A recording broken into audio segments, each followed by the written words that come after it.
Hello and welcome into Pat's Latest. I'm your host, Mike Gambardella. It is a quick turnaround for the New England Patriots as a primetime game awaits the New York Jets on deck.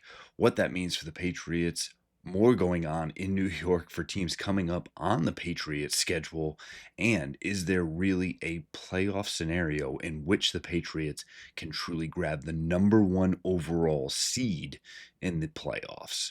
We get into everything. Before we do, a huge thank you to our subscribers already. And if you haven't, think about going down and hitting that subscribe button as we continue to grow this channel and get all of the latest New England Patriots info out there to everyone in the easiest way to understand. No unfair bias, trying to get as much of it out there as possible and let you know what's going on and off the field and how it's going to impact the Patriots when things line up on game day. What you think, get in the comments. Drop it in there. Let us know. Do you see the Patriots winning out, losing two, having a chance at this AFC East crown? Let us know your thoughts, and if you have questions, we'll answer them right here on the channel. We won't wait any longer. We start first with those New York Jets. Thursday prime time, and it's much different for the Jets from just a few weeks ago as they, at the trade deadline, decided to trade away their two best players in Sauce Gardner and Quinnen Williams. Obviously, stockpiling first round picks over the next few years. But this is a team that just went into the first pick bowl, if you will, against the Cleveland Browns last week and came away with a win. So while we've seen that Cleveland's defense is formidable, both teams struggled on offense, and the Jets did come away with the win. So this is definitely qualified as a trap game. The Patriots winning 7 straight. The Jets just trying to figure out what their team identity is under first-year head coach Aaron Glenn. Obviously, Breece Hall still there, not moved at the deadline, and he, along with Isaiah Davis, form a true 1-2 punch in the backfield. And if not for the Patriots leading the entire NFL in run defense, yes, they finally gave up a 50-yard rusher in Sean Tucker, who just eclipsed the mark at 53 yards last week. But again, it'll be a hallmark for this team. And if you can shut down the run game, well, the pass game truly is not ready. Justin Fields has not lived up to that billing. It has been a slog at best, and it is only going to get tougher for those New York Jets as their top remaining player, Garrett Wilson, has been ruled out not just for the Thursday night football game, but for potentially as much as 4 weeks as that right knee injury. Good news for them is only a sprain. He will not need surgery, will be able to rehab it, but this is putting a huge dent in anything the Jets want to try and accomplish with that pass game, which again, Justin Fields, great scrambling quarterback and athlete, but just the consistency and accuracy has not been there to be able to get it done. And without Garrett Wilson there, Alan Lazard, a healthy scratch. Arian Smith, the rookie, has stepped up. The Jets actually traded for A.D. Mitchell from the Indianapolis Colts at the deadline, was a healthy inactive, trying to get up to speed. Expect him to get back out there as well.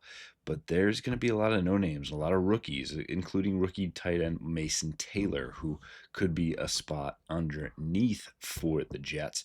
But again, the Patriots just need to continue to do what they do, bring the pressure, make Justin Fields uncomfortable, contain him where applicable, and really guard the flats in this game to truly avoid making this a trap game indeed. But I think for all intents and purposes, as you look at it on paper, this is lining up for a Patriots win, and hopefully one that they can celebrate for a long time, especially debuting those new rivalry jerseys, the Nor'easters, if you will, that have grown on me a lot, I will admit. When I first saw them, was unsure, but now excited to see those on Thursday here as well. Overall, a terrible day on Monday for New York, as not only the Jets getting bad news with Garrett Wilson, the Giants finding out that they have now Giants fans finding out that they have fired their head coach. Brian Daboll gets the axe after blowing the 10-point lead against the Chicago Bears. Mars had seen enough, unfortunately, there. So Dayball is in. Mike Kafka, the offensive coordinator, takes over. And again, this is news for the Patriots because they play them just in a few short weeks, having the Jets, the Cincinnati Bengals, and then the Giants up on deck. There's going to be a lot of moving parts, and I'm always happy to see them spaced out a little bit. I think that jolt of new energy, that fresh blood, if you will, can usually galvanize a team, especially one that has a quarterback now in Jackson Dart, even though he has been evaluated for 4 potential concussions already. But it'll be interesting to see what happens with this team. So keep a close eye on their matchup this weekend, as there won't be a Sunday game for the Patriots to watch. So good eyes on for the Giants and the Bengals coming up here. But it'll be interesting to see what happens in several ways here, because Brian Daboll out came from Buffalo Bills, and already Sean McDermott was asked, is Brian Daboll coming back? And McDermott was quick to say that not under any type of consideration for a return to the Bills coaching staff.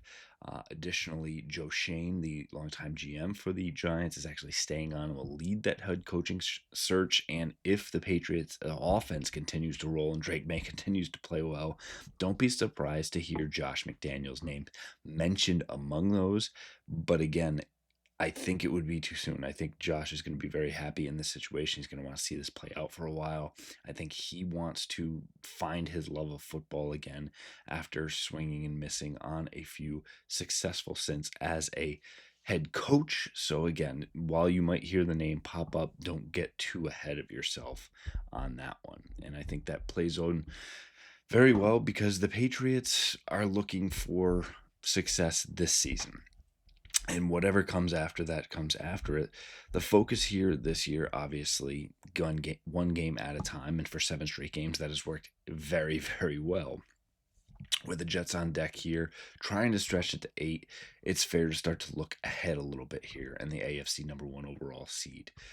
At the Bengals is the next game up for the New England Patriots, and Joe Flacco looks to be under center. However, Joe Burrow did have his 21-day practice window activated from that toe injury and likely will not play this week, but could have an outside shot at coming back against the Patriots. So, again, something else to watch out for, and we'll continue to bring you those updates.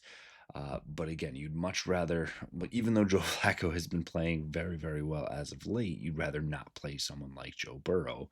Um, the rest of the schedule is very interesting, I think, because the Giants are out there and, Jackson Dart playing well. Can he keep that going?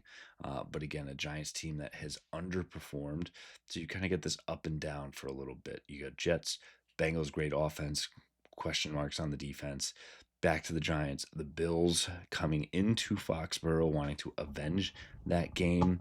Then again, going to the Ravens, which I think have said it for a while, going to be completely different from the team that we saw just 5 weeks ago. They are now the favorites to win the AFC North. So again, have turned their fortunes around, and then ending with games at the Jets and against the Dolphins. While the Dolphins just did beat the Bills, this is a team that has underperformed severely, and Tua Tagovailoa threw another 2 picks in that game as well. So there are a myriad of ways these things can play out, but I think looking for the Bills and Ravens to actually be 2 losses here for the Patriots, and that is a 4-loss campaign at 12-4 overall. Is that good enough to get it done? And I should say 12-5 because I'd throw in an extra loss there to make it more palatable. You can't assume that the Patriots are going to keep going on a run like this.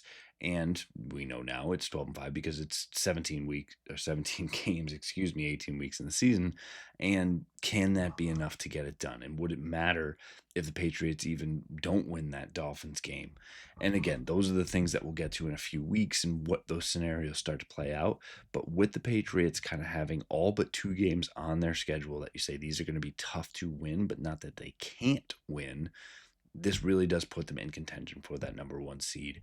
And again, just absolutely shocking that we are talking about these things as opposed to coming in talking about can they just be good enough to go 9-8 and squeak into the playoffs. Now we're talking #1 overall seed in the AFC. Hopes are high, and we are along for the ride. We will continue to bring everything here for you for your New England Patriots. Again, if you haven't subscribed, get down, subscribe for the channel, get everything in for your inbox. Give us that like. Go back and check out all our old episodes so you know what's going on with your Pats. Get in the comments, let you know what you think, and we'll continue to have it all right here for you on Pat's Latest. Fight on, Foxborough.